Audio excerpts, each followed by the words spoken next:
എന്റെ കുഞ്ഞുമക്കൾക്ക് എല്ലാവർക്കും അറിയുന്ന ഒരു കാര്യമാണ്, നമുക്ക് ഓണപരീക്ഷ വരാൻ വേണ്ടി പോവുകയാണ്.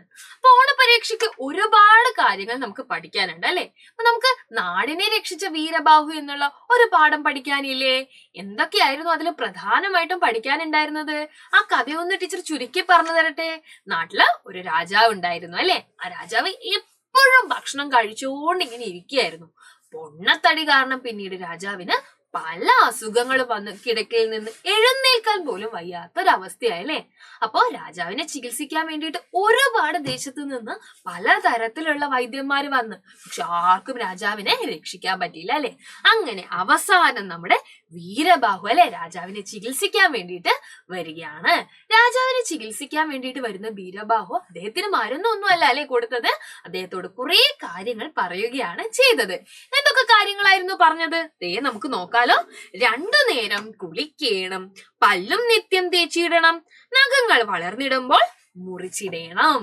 അപ്പോ രാജാവിനോട് നമ്മുടെ വീരബാഹു പറഞ്ഞ കാര്യങ്ങൾ എന്തൊക്കെയാണ്? 2 നേരം കുളിക്കണം, പല്ലും നിത്യം തേച്ചിടണം, നഖങ്ങൾ വളർന്നിടുമ്പോൾ മുറിച്ചിടണം. അപ്പൊ ആരോഗ്യകരമായിട്ടുള്ള ഒരു ജീവിതത്തിന് വേണ്ടിയിട്ട് നമ്മൾ എല്ലാവരും ശീലിക്കേണ്ട കാര്യങ്ങളല്ലേ വീരബാഹു പറഞ്ഞിരിക്കുന്നത്. ഇത് കേവലം രാജാവിന് മാത്രം ബാധകമായ കാര്യമാണോ? അല്ല അല്ലെ. നമ്മൾ കുഞ്ഞുങ്ങളാണെങ്കിൽ പോലും നമ്മളും നമ്മുടെ ആരോഗ്യം നന്നായിരിക്കാൻ വേണ്ടിയിട്ട് ഇത്തരം കാര്യങ്ങളിൽ ശ്രദ്ധിക്കേണ്ടതില്ലേ? നിങ്ങൾ എല്ലാവരും കുളിക്കുന്ന മക്കളാണോ? പല്ല് തേക്കാൻ മടിയുള്ള ആളുകളാണോ നിങ്ങൾ എല്ലാവരും? നഖമുണ്ടാവുന്ന സമയത്ത് മുറിക്കാൻ മടി കാണിക്കുന്ന കൂട്ടുകാരാണോ നിങ്ങൾ? എങ്കിൽ അങ്ങനെ ഒന്നും ചെയ്യാൻ പാടില്ല കേട്ടോ. നല്ല ആരോഗ്യശീലങ്ങൾ നമുക്കുണ്ടെങ്കിലേ രോഗം വരാത്ത ഒരു ശരീരവും നമുക്കുണ്ടാവുകയുള്ളൂ. അപ്പൊ അതിനായിട്ട് കുറെ കാര്യങ്ങൾ നമ്മൾ ചെയ്യേണ്ടതുണ്ട് അല്ലെ. എന്തൊക്കെ കാര്യങ്ങളാണ് രോഗം വരാതിരിക്കാൻ വേണ്ടിയിട്ട് നമുക്ക് ചെയ്യാൻ വേണ്ടി പറ്റുക? എല്ലാവരും ഒന്ന് ചിന്തിച്ചു നോക്കിയേ. അപ്പൊ ടീച്ചർ നിങ്ങള് നിർബന്ധമായിട്ടും പാലിക്കേണ്ട കുറച്ച് ആരോഗ്യശീലങ്ങൾ താഴെ കൊടുത്തിട്ടുണ്ട്. എല്ലാവരും ടീച്ചറുടെ കൂടെ ഒന്ന് വായിക്കാവോ? 2 നേരം പല്ലു തേക്കണം. രാവിലെയും രാത്രിയും നിങ്ങൾ പല്ലു തേച്ചേ മതിയാകൂ. നഖങ്ങൾ വളർന്നാൽ വെട്ടിക്കളയണം അല്ലെ. നഖങ്ങള് നന്നായിട്ട് വളരുകയാണെങ്കിൽ നിങ്ങൾ അത് എന്ത് ചെയ്യണം? നെയിൽ കട്ടർ ഉപയോഗിച്ച് വെട്ടിക്കളയണം. പല്ല് ഉപയോഗിച്ച് കടിച്ചു മാറ്റരുത് കേട്ടോ ആരും.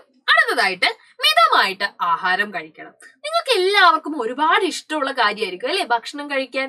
പക്ഷെ കഴിക്കുന്ന ഭക്ഷണം ചിലപ്പോ ഫാസ്റ്റ് ഫുഡുകളായിരിക്കും. ഷവർമയും അതേപോലെ തന്നെ ബർഗറും ചിക്കൻ ചില്ലിയും ഇങ്ങനത്തെ ഭക്ഷണങ്ങൾ കഴിക്കാനായിരിക്കും നിങ്ങൾക്ക് ഇഷ്ടം. പക്ഷെ ഹോട്ടലിൽ നിന്ന് വാങ്ങിയിട്ടുള്ള ഭക്ഷണം അധികം കഴിച്ചു കഴിഞ്ഞാൽ അല്ലെ നമുക്കും പൊണ്ണത്തടി വരും. അതുമൂലം ആരോഗ്യ പ്രശ്നങ്ങൾ ഉണ്ടാവും. അതുകൊണ്ട് എന്റെ കുട്ടികൾ എന്ത് ചെയ്യണം? നല്ല ഭക്ഷണങ്ങൾ കഴിക്കണം. എന്താ ഈ നല്ല ഭക്ഷണങ്ങൾ എന്ന് പറഞ്ഞു കഴിഞ്ഞാൽ? പച്ചക്കറികൾ, പഴവർഗ്ഗങ്ങൾ അല്ലെ. ഇതൊക്കെ നന്നായിട്ട് കഴുകിയിട്ട് വേണം കേട്ടോ കഴിക്കാൻ വേണ്ടിയിട്ട്. മുട്ട, അതേപോലെ തന്നെ നല്ല മത്സ്യങ്ങൾ, ഇതൊക്കെ വേണം നിങ്ങൾ കഴിക്കാൻ വേണ്ടിയിട്ട്. ആഹാരത്തിന് മുൻപും പിൻപും കൈയും വായും വൃത്തിയായിട്ട് കഴുകണം. ഇതും നിങ്ങൾ തീർച്ചയായിട്ടും ശ്രദ്ധിക്കേണ്ട ഒരു കാര്യമാണ് അല്ലെ. നിങ്ങൾ ചിലപ്പോൾ കളിക്കാൻ പോകുന്നുണ്ടാവും. നിങ്ങളുടെ കളിക്കാൻ പോകുന്ന സമയത്ത് ഒരുപാട് രോഗാണുക്കൾ നിങ്ങളുടെ കയ്യിൽ എത്തിയിട്ടുണ്ടാവും. കൈ കഴുകാതെ ആഹാരം കഴിച്ചു കഴിഞ്ഞാൽ ഇതൊക്കെ നിങ്ങളുടെ വായിലേക്ക് എത്തില്ലേ? നിങ്ങൾക്ക് രോഗം പിടിപെടില്ലേ? അപ്പൊ തീർച്ചയായിട്ടും ഭക്ഷണത്തിന് മുൻപും ഭക്ഷണത്തിന് ശേഷവും കൈയും കാലൊക്കെ വൃത്തിയാക്കാൻ നിങ്ങൾ മറക്കരുത്. തീർച്ചയായിട്ടും സോപ്പും കൂടെ ഉപയോഗിക്കുക. ഇത് തന്നെയാണ് കേട്ടോ മലമൂത്ര വിസർജനത്തിന്റെ കാര്യവും. നിങ്ങൾ മലമൂത്ര വിസർജനം നടത്തി കഴിഞ്ഞു കഴിഞ്ഞാൽ തീർച്ചയായിട്ടും സോപ്പിട്ട് കൈകൾ കഴുകണം. നല്ല ആരോഗ്യമുള്ള എന്റെ പിഞ്ചു മക്കളായിട്ട് നിങ്ങളൊക്കെ മാറേണ്ടതില്ലേ? അപ്പൊ നന്നായിട്ട് ഈ ആരോഗ്യ കാര്യങ്ങളൊക്കെ നിങ്ങൾ ശ്രദ്ധിക്കണം കേട്ടോ. അപ്പൊ നല്ലൊരു വീഡിയോ ആയിട്ട് മിസ് വീണ്ടും വരുന്നതായിരിക്കും. അപ്പൊ തീർച്ചയായിട്ടും നല്ല ആരോഗ്യശീലങ്ങൾ നിങ്ങൾ പഠിച്ചു വെക്കണം. എക്സാമിന് ചോദിക്കാൻ സാധ്യതയുണ്ട്.